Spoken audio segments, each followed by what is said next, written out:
नमस्कार मंडळी, सुजातास किचनमध्ये आपले खूप खूप मनापासून स्वागत आहे।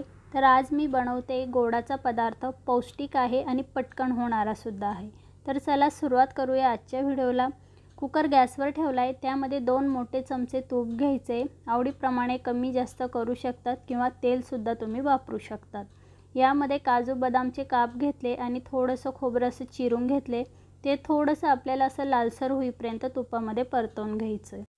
अगदी लो फ्लेमवर हे छान मस्त असं लालसर होईपर्यंत मी तुपामध्ये भाजून घेतले। आता हे साईडला काढून घ्यायचे, छान तुपामध्ये भाजले गेले। आता याच तुपामध्ये आपल्याला 1 वाटी मी गव्हाचा भरडा घेतलाय। भरडा छान मस्त असा फुलेपर्यंत आपल्याला तुपामध्ये भाजून घ्यायचं आहे।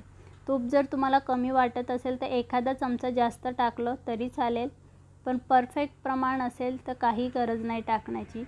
तर अशा पद्धतीने बघा भरडा छान फुलला देखील आहे। आता ज्या वाटीने मी 1 वाटी भरडा घेतला होता त्याच वाटीने 3 वाट्या आपल्याला पाणी घ्यायचे।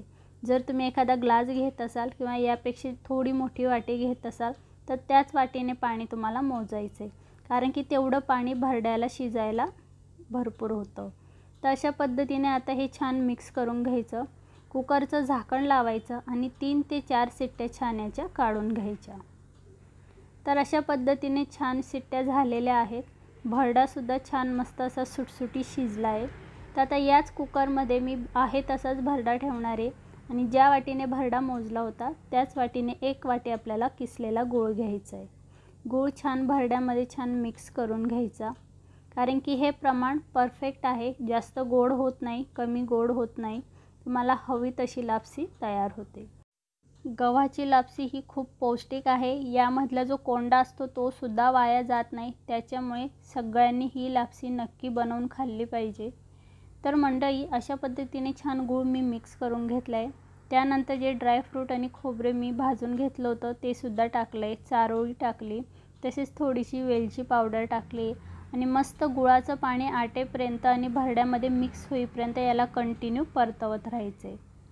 तर अशा पद्धतीने आजची आपली मस्त अशी लुसलुशीत गव्हाची लापसी तयार होते।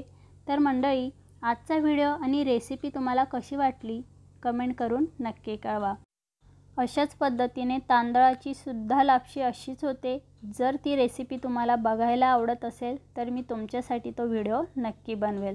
तर चला मंडळी, आजची आपली मस्त गव्हाची लापसी तयार आहे, छान सुटसुटीत दाणेदार झालेली आहे। तर आजची रेसिपी आणि व्हिडिओ तुम्हाला कसा वाटला कमेंट करून नक्की कळवा। तोपर्यंत चॅनलला सबस्क्राईब करायला विसरू नका। भेटूया अशा छान छान रेसिपींसोबत पुढच्या व्हिडिओमध्ये।